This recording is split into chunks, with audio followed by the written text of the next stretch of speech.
This is University Lecture.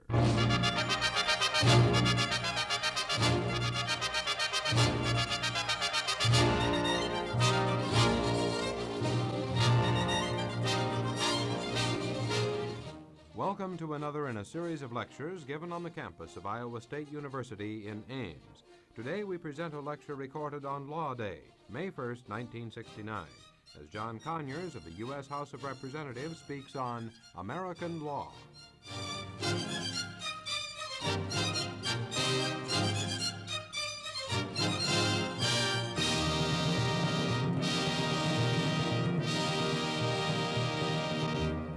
Mr. Conyers. I'm delighted to be on the campus. I've been to Iowa before. I was presented for some brief remarks in the Iowa legislature before they passed that anti-riot rider that I had thought my remarks would caution them somewhat against. I pointed out a couple months ago that I was happy to find that Iowa was now experiencing the same problems that Detroit, Michigan experiences, and that perhaps this would draw us closer together. And apparently they reacted in the wrong way to those remarks, and we're now having the product of the kind of legislation that I am certain, of course, that we'd be a lot better off without, if I might say so. Of course, Julian Bond, who was here only a few days ago, is a very close friend of mine. Someone mentioned that they might have hoped that we would have been able to appear on the campus at approximately the same time. It's probably just as well. I reviewed Julian's the summary report of his remarks, and of course, we, as usual, were in complete agreement, so we probably were best not coming together.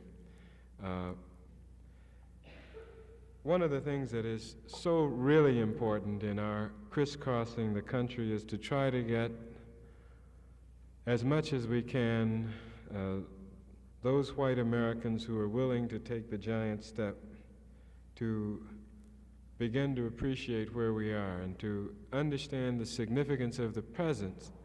We must know the truth of the past.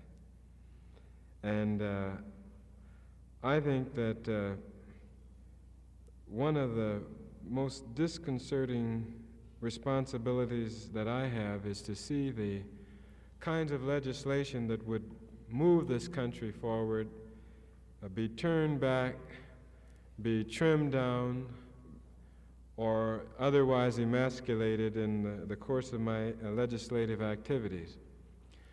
Now, of course, this is May 1st, and I think a lot of us ought to find out, if we want to understand some significance of the past, is that this is not originally, or was not originally, a foreign international holiday, but that the first real meaningful celebration of May Day began 83 years ago in America on May 1, when some 200,000 workers across the United States went on a general strike to fight for a very radical 8-hour working day.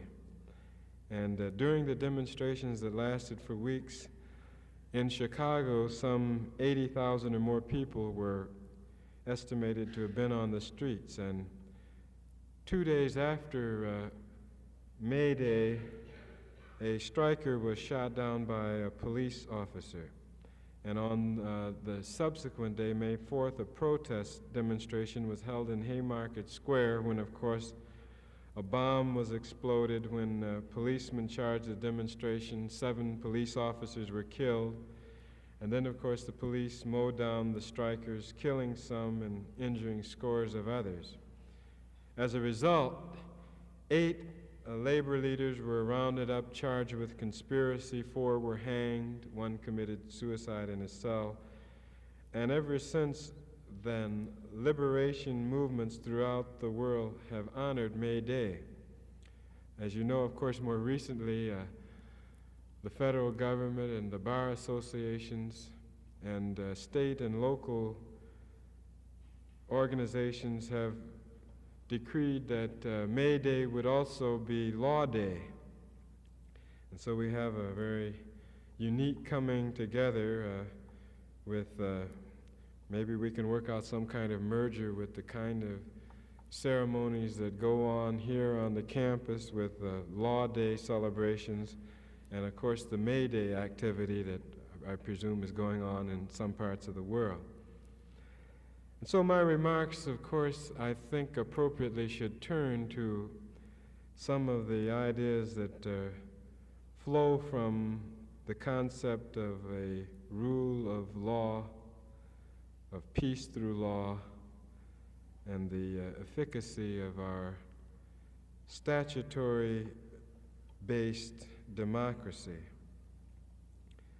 In the Congress, it was brought to my attention only shortly before leaving here this morning that in the years that followed World War II, which we were faced with a world that was exhausted, of course, by the strife and horrified by Dachau and Breslau and Auschwitz, there was drawn up a resolution to outlaw any future activity of that kind, and it was resolved that never again would an attempt be made to exterminate an entire race of people as the Nazi persecution of the Jews that occurred, of course, during World War II. And the resulting United States Convention on Genocide met with enthusiastic approval in most of the world except the United States Senate, where it was bogged down in the Foreign Relations Committee. That was some 19 years ago, and the United States still remains unable to get around to ratify this very basic and fundamental human rights document. 80 nations have preceded us in ratification of the Genocide Convention, and America has yet taken no action. Also unpassed are other conventions on political rights for women and conventions against forced labor. And so it raises, I think appropriately on this day, certain questions.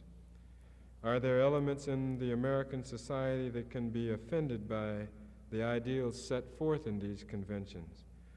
Do these resolutions reaffirm what America claims to have stood for the 193 years since 1776?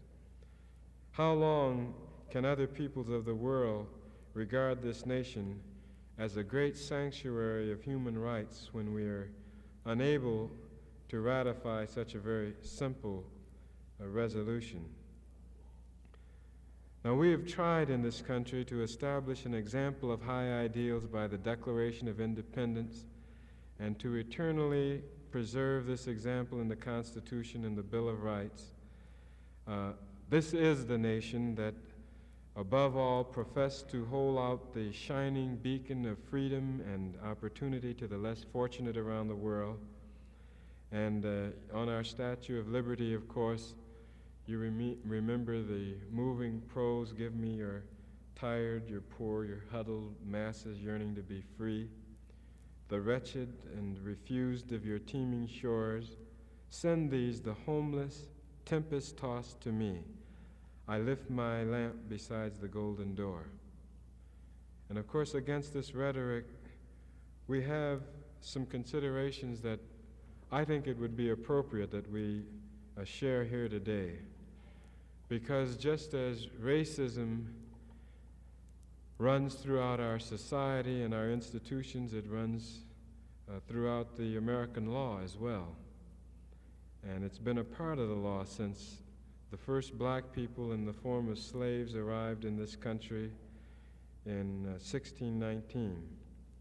So this new nation bore witness to the world in 1776 that all men are created equal, but we experienced neither logical or moral difficulty when 11 years later it adopted a constitution that sanctioned human slavery and decreed that a person held in bondage would be considered 3/5 of a person.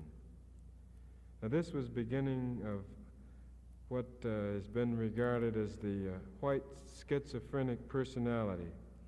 It manifests itself quite frequently whenever there's a confrontation involving issues of race or color. And it doesn't matter whether these issues relate to Mississippi or to Vietnam. The reasoning frequently is clouded by centuries of dedication to a theoretical ideal of democracy and of equality, which a slave psychology has made it impossible for many people to really accept and practice. Habits of thought nurtured over the decades and handed down from one generation to another are not easily uprooted. A civil war, of course, was fought, 3 amendments added, abolishing the principle of so-called Negro inferiority before the law and proclaiming the black man's national rights to freedom and to equal protection of the law. In the Civil Rights Act of 1875, the meaning of these amendments was spelled out by a Reconstruction Congress in a preamble which stated that the Congress deemed it essential to just government that we recognize the equality of all men before the law and hold that it is the duty of government in all its dealing with people to mete out equal and exact justice to all, whatever their race, color, persuasion, religious, or political. But notwithstanding the adoption of the amendments, the 13th, 14th, 15th, the American Creed of Equality and other considerations, it has taken the United States Supreme Court 100 years nearly to come around to acceptance of those principles, and we have yet to effectuate them to a meaningful degree across the country.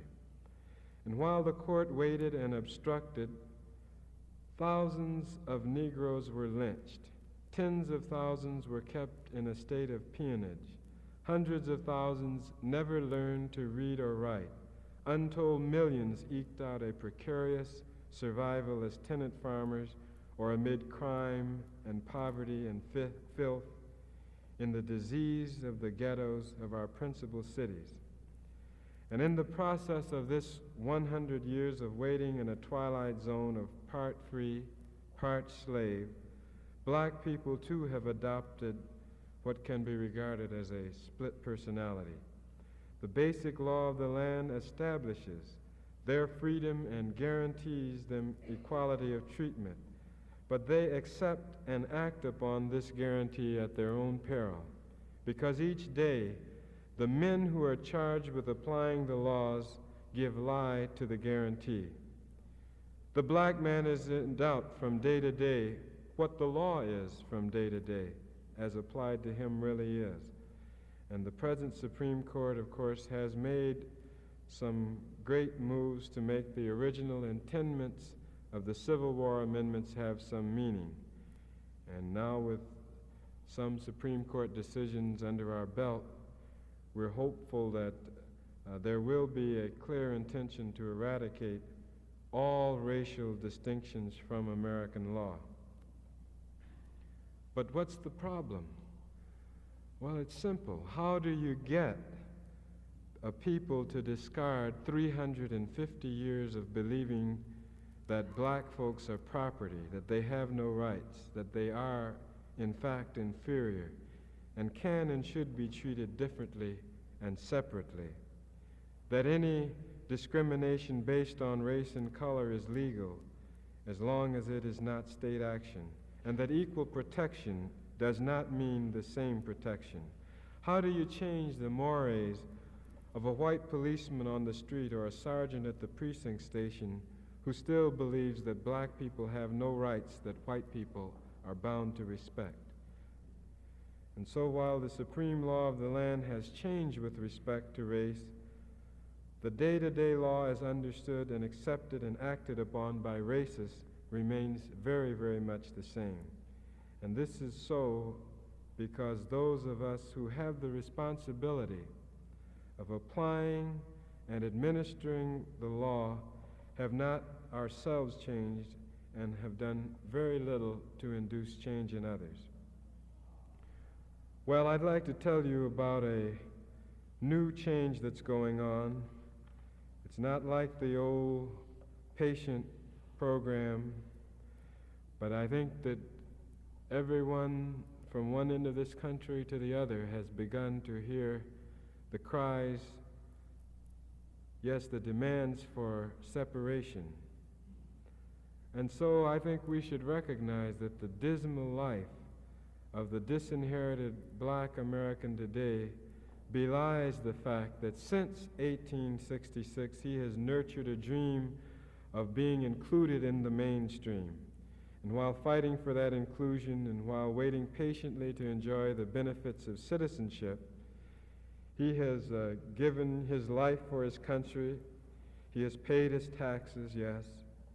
He's tried to be a good citizen. He's obeyed all the laws. He's loved his enemy. He's tried in every way to prove himself worthy of white America. And in the general instance has failed. And so in recent years, new voices have been heard. Freedom now, black power have become commonplace slogans in the ghettos. Malcolm X, Frantz Fanon, Che Guevara, Regis Debray, and others are now the everyday diet of a growing number of black revolutionaries who believe their future, if it is to be blessed by a better life, does not really lie with those who seek inclusion in white America. They seek instead separation, land, sovereignty, an overcoming of powerlessness. And every day these voices, in some respects, become more strident. Let me out, they say. Let me separate. Let me go. If you won't let me integrate, why won't you let me separate?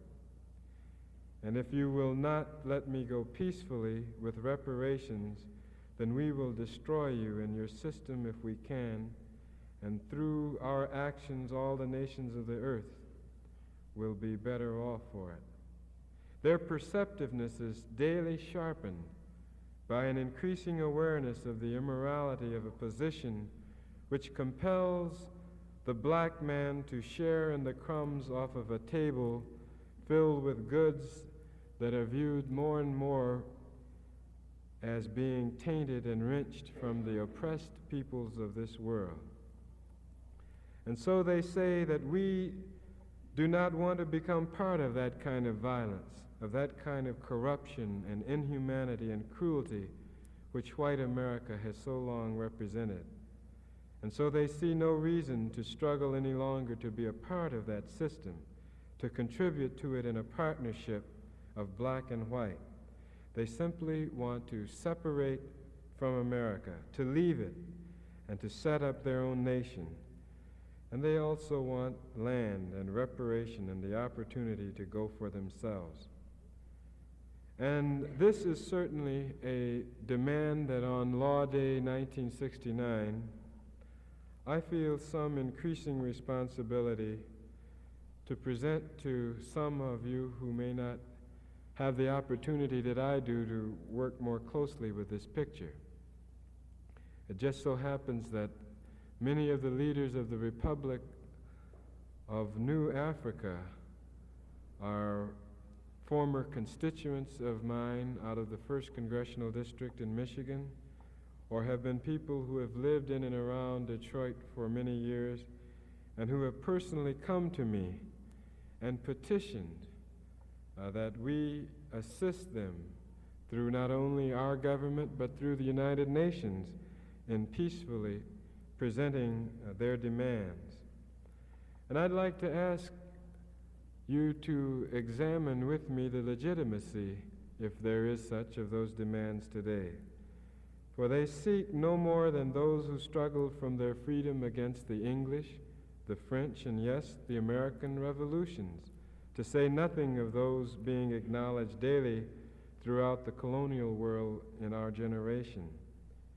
And this nation, more than others, it seems to me, should remember its patriotic heroes, at that time colonial lawbreakers, who in founding this nation refused to submit to taxation without representation in England's Parliament, and took to arms to oppose the troubles.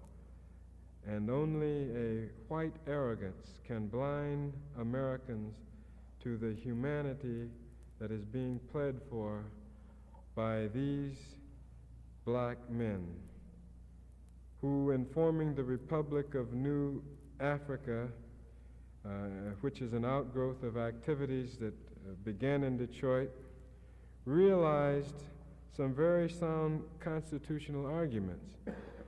That, for example, the 13th Amendment was passed to free the slaves and to forbid future slavery. And it is on this amendment and the international law of nations that their case for black separation rests. The law of nations provides that on manumission, the former slaveholder loses all control over the former slave. Consequently, the slaveholder loses the right to dictate anything further regarding the former slave's life. And hand in hand with that surrender of legal rights goes the duty to do justice and make reparation for past wrongs.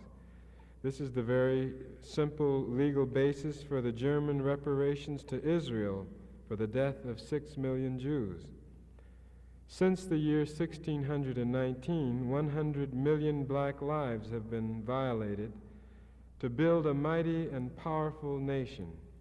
Our suffering and labor has created the wealthy classes of this nation, and our labor has been responsible for the vast capital power this country now possesses. No part of the land, north or south, can claim any disadvantage from the existence of slavery that once obtained in this country. And now I come to the question of unilateral imposition of citizenship that flows out of the 14th Amendment. Because instead of reparations for the black man, 2 years after he was freed, the 14th Amendment unilaterally imposed citizenship upon him. The ex-slave was not asked whether he wished to become a citizen of the United States, whether he wished to be sent back to Africa, a plan long nurtured by former President Lincoln, or whether he wished to have some other portion of this or some other continent for his separate nation. And so illegal at the start, the government has done nothing serious to honor its obligations to make black citizenship a genuine reality. Following the infamous Hayes-Tilden Compromise of 1877, blacks were turned back to Southern white power, and this was accomplished by official government agreement. It was a flagrant violation of the government's duties that were assumed under the 14th Amendment. The Klan sprang into existence and proceeded to lynch thousands of blacks, to drive them from the polls and to drive them out of the courts and legislative offices that they had recently won. It began, in effect, to render them once again powerless against their former slave masters. And today, the results of that betrayal are evidenced by the intolerable social and economic conditions under which black men in America currently live. Now, the causes of the awful conditions today which most black sufferers are rooted ultimately in what could be regarded as a psychological attitude which has persisted since black enslavement. Those attitudes involve first a belief, of course, in white superiority, and second, a commitment to the white domination of the human race, the world, and all the world's goods. And they exert their presence, to take one example only, in the nation's school systems, which are dominated by white school boards. And in the urban centers of our country, black dropouts are commonplace, essentially because of the continuous assaults that are made upon the black personality. Blacks can learn middle-class values, but they can only learn white values at the cost of much frustration and self-abasement. We are heading now for a land which no American has ever traversed. For perhaps the first time in our history, we have a thoroughly restive minority on our hands.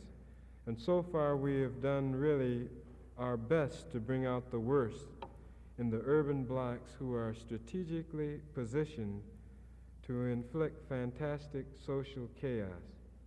We inhabit the inner cores of America's largest cities, and in some ways recognize that we do hold the key to the future of the city and the future of America and the future of democracy.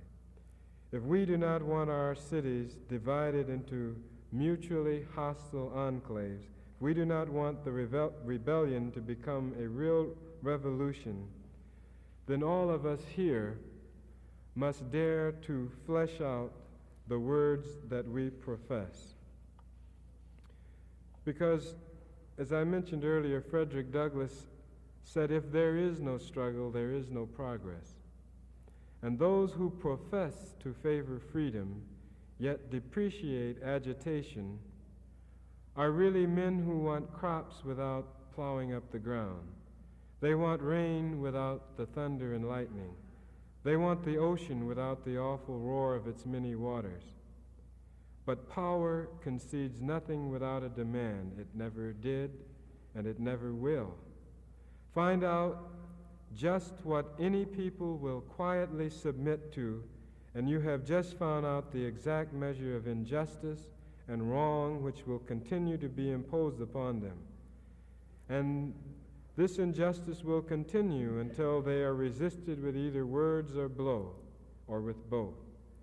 For the limits of tyrants are prescribed by the endurance of those whom they oppress.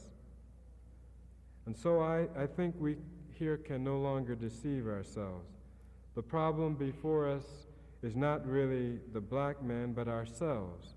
Not of civil rights, but of the restoration of our decent cities. Not to love everybody, but to instead create an America which could have been, which should have been, but never was. And if we do, we'll probably be able to give meaning to some words that I take comfort from, written of all things by a white Southerner before World War II, who seemed to grasp the nature of the discussion here today, because it was Thomas Wolfe who said, "So then to every man his chance, to every man his golden shining opportunity, to every man his right to live, to work, to be himself, and to become whatever thing his manhood and his courage will combine to make him." This is the promise of America, and this is the challenge that I share with you today. Thank you very much.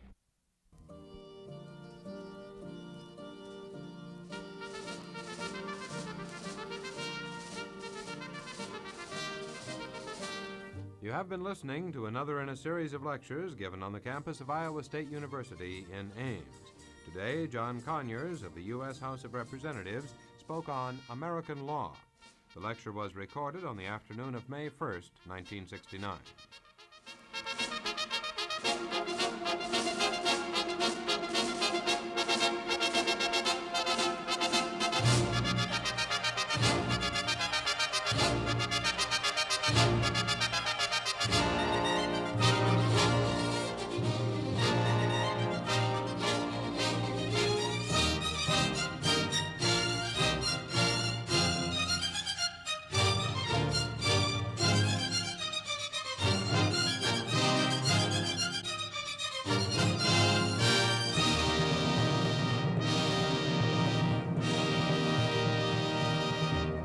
University Lecture is a presentation of Iowa State University Radio.